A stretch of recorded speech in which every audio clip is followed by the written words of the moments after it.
Hello there. I am Metal101366, and I have a few retorts to your arguments that you made in your video. Hence me making this video, because I feel like it's important to tell you my retorts, and I really hope that you'll think about what I say. And I'm not trying to be a dick or an asshole about any of this, but I'm just trying to share with you objective information that I've come across through my own personal studies. The first point I'd like to bring up is evolution and creationism. They are a little bit more similar to each other than people really think. I mean, when people argue about them, they say that they're just completely different, when they're really just two sides of one coin. I mean, the Bible states that the world was created in 7 days. It doesn't say how long those days actually are. They could be millions of years in length, which in that case contributes very well to the theory of evolution. And if you look at what came about in which days, in which order, that also fits very well into the theory of evolution. The next point I have to bring up is you were talking about the Big Bang Theory and where those particles came from and where that singularity came from. And the only thing I have to ask you is, where did God come from? I'll just leave it there.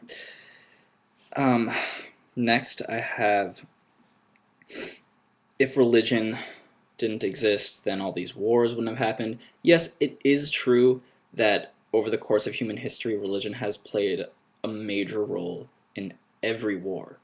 Every war, I guarantee. But if it didn't exist, I also can guarantee that we would have found a way to kill ourselves, and a reason to kill ourselves anyway, because it's in our nature. Yeah, religion was part of it, but it's still in our nature. It's not going to change how we are. Next, as for those people, your argument for citing existentialists and the creation of atheism, that the world would descend into a perpetual state of chaos if there were no religion.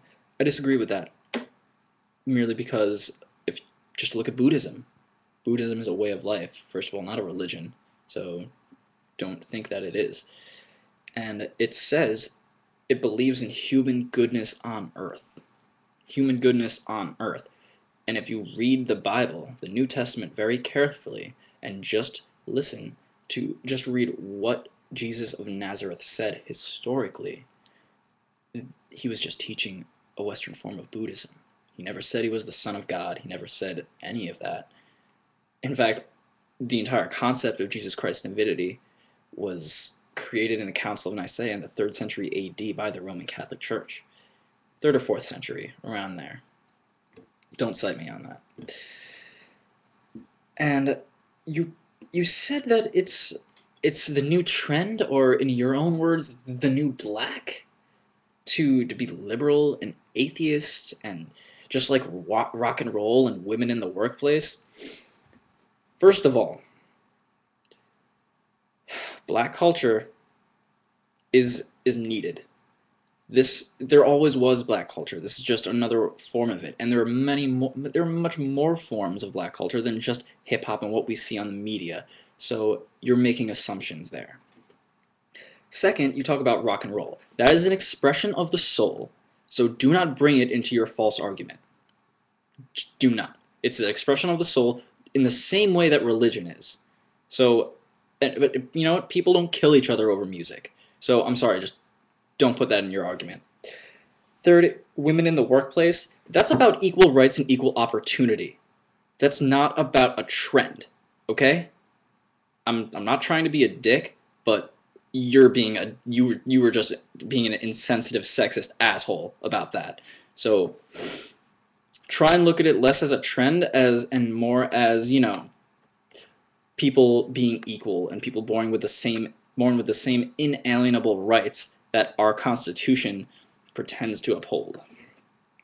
And unpatriotic, it's not about being unpatriotic. It's not about that being a trend. It's the fact that our country has diverged from the ideals that it was founded upon. supposedly cite Montesquieu and John Locke and his social contract that the government should be that the people have a right to overthrow the government when it becomes tyrannical and oppresses the people. What is the Patriot Act? It's doing just exactly that. People are just realizing that we need to defend our rights. It is our right to question the government and to speak out against the government, because if it weren't, and if that wasn't an inherent quality of Americans, then where would we be today? We would all still be British, wouldn't we? Right. And as for Hitler being an atheist, he may have been an atheist, but I guarantee you that he was not outspoken about it. And he was not liberal either, because believe me, from the time of Germany's unification in 1871, after the Franco-Prussian War, it was German victory, Germany was the least liberal country and nation in all of Europe. So that argument is also shot.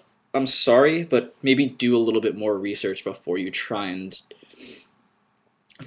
make some sort of grand sweeping statement about it all and about the world, and try and disprove people who are trying to learn more about the earth in a logical and rational way instead of believing in fairy tales. I mean, do you believe that Snow White and the Seven Dwarfs is a real historical event? Do you think it actually transpired? Because it seems to me that there's no difference between that fairy tale and the Bible. It's just a way to make people feel moral, to make them better people. That's all. It's a guide in which to live your life, not a literal